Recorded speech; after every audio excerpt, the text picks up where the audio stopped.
Oke, cek ulang 1, 2, 3.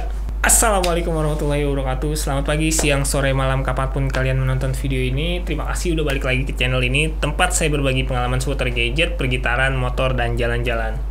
Nah, kali ini giliran sesi gadget. Sesuai judul yang saya ingin bahas sekarang adalah review dan berbagi pengalaman, mulai dari alasan saya memilih produk ini. Lalu, apakah keputusan saya ini adalah keputusan yang tepat?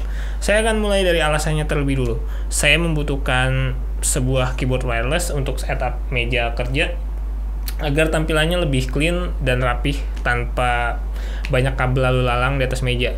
Dengan tambahan sedikit backlight RGB, saya rasa akan memberi sentuhan estetika yang lebih baik. Beberapa merek sempat masuk dalam kriteria pemilihan saya, diantaranya ada Rexus Daxa, terus Red Dragon, sampai Logitech, terus banyak juga merek-merek lain yang saya juga nggak ingat satu-satu.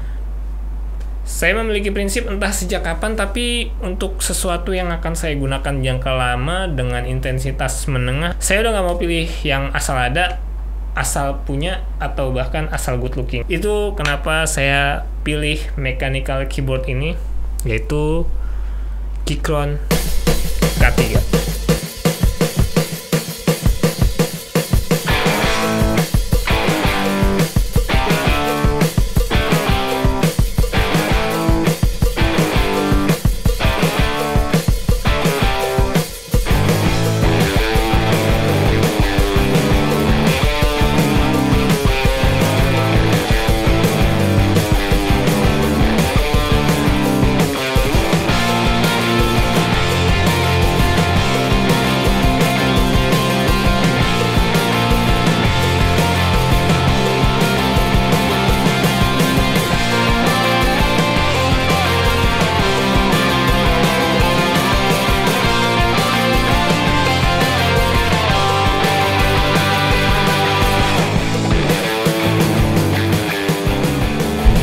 Mechanical keyboard pertama saya yang harganya bisa terbilang cukup mahal ya, untuk sebuah keyboard wireless dengan fitur yang banyak dimiliki oleh kompetitor-kompetitornya yang punya harga lebih murah.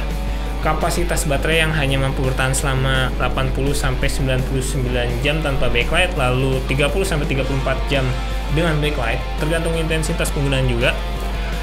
Terus belum ada software bawaan untuk setting-setting. Lalu backlight RGB yang menurut saya sih agak kurang all out ya. Mungkin faktor material dan warna keycapsnya yang bikin kelihatan di kamera biasa aja, tapi kalau kalian lihat langsung ini keren dan elegan. Backlightnya bisa dipilih dalam 5 tingkat kecerahan dan 17 opsi style RGB backlight.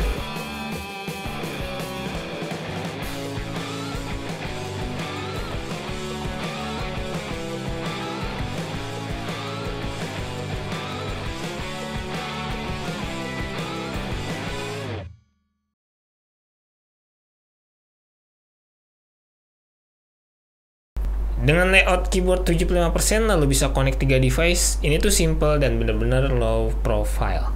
Tapi sebenarnya yang dimaksud low profile di keyboard itu adalah tentang ketinggian dari alas si keyboard menuju atap dari keycapsnya.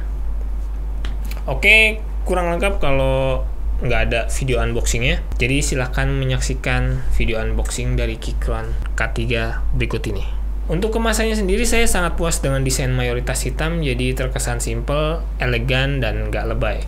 Ditambah tekstur dan warna cetakan di kemasannya yang berkilau pas kena cahaya tuh menambah kesan profesional. Bukan tutup atasnya, saya ngerasa agak mengurangi fun experience ya dari unboxingnya. Mungkin harusnya dibikin model engsel pintu gitu bukannya, supaya lebih smooth aja ngebukanya. Terus, oh ya, saya beli ini di distributornya yaitu PT Nintendo melalui Tokopedia. Tertera di kwitansi pembelian lama garansi 1 tahun. Balik lagi ke kemasan, begitu dibuka ada semacam instruction card atau bisa dibilang ini kayak user guide, tapi untuk bagian yang penting-penting aja ketika kita mau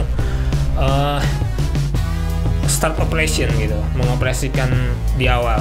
Untuk versi lengkapnya ada lagi yang seperti buku.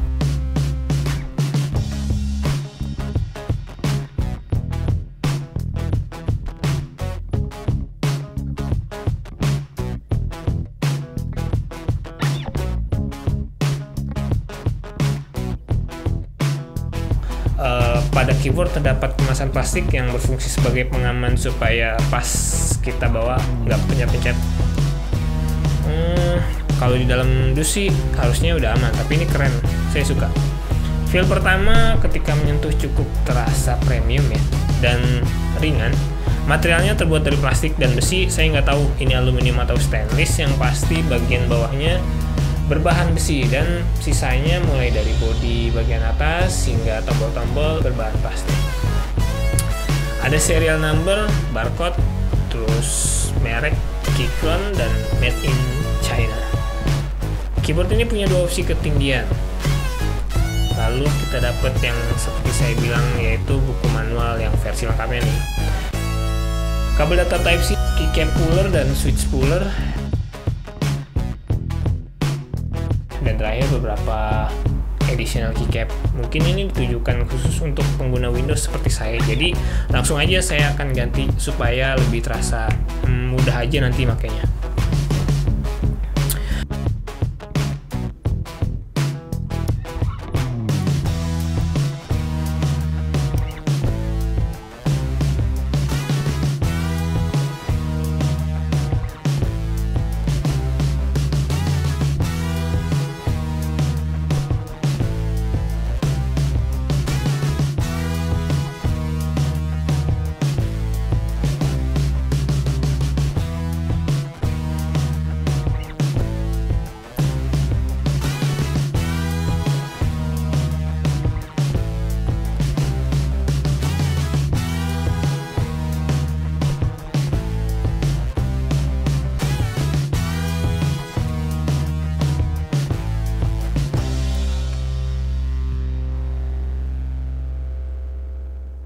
Ngomongin feel experience, keyboard ini udah saya gunakan hampir sekitar 1 bulan, 3 minggu lebih, nggak inget. Pokoknya hampir 1 bulan. Saya sendiri masih sering typo dan lebih nyaman menggunakan keyboard laptop saya yang di Lenovo Legion. Saya menduga jika produk ini tuh mengincar market dari pengguna Magic Keyboardnya Apple, berdasarkan dari tampilan awal dari layoutnya aja sih. Keychron K3 yang saya pilih ini menggunakan switch tipe Gateron Red. Sejujurnya saya nggak tahu juga nih, dan nggak punya pengalaman menggunakan tipe-tipe switch yang lain. Saya pilih yang merah hanya berdasarkan informasi yang ada di tabel. Pengalaman yang saya rasakan menggunakan Gateron Red adalah tombolnya yang sangat ringan dan responsif. Hanya aja saya butuh penyesuaian dengan jarak tiap tombol. Untuk keseluruhan, dengan harga 1,3 juta, memiliki Keychron K3 sebagai additional keyboard untuk layout di meja kerja saya adalah pilihan yang tepat menurut saya. Dengan mempertimbangkan build quality, desain yang simple, lalu Keychron sendiri juga emang sebuah brand spesialis keyboard.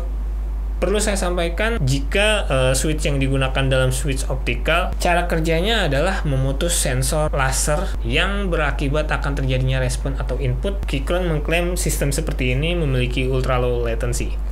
Oke, secara logika sih sah-sah aja ya, karena teknologinya mendukung konsep constant operation.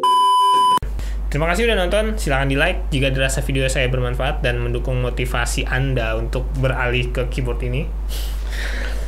Subscribe agar pengalaman dan informasi yang saya dapat bisa terus terbagi. Mohon maaf apabila ada kesalahan dalam penyampaian dan mungkin agak kurang lengkap juga. Jika ada yang mau ditanyakan boleh tulis di komentar. Sampai jumpa di video selanjutnya. Saya Untung Nugroho pamit.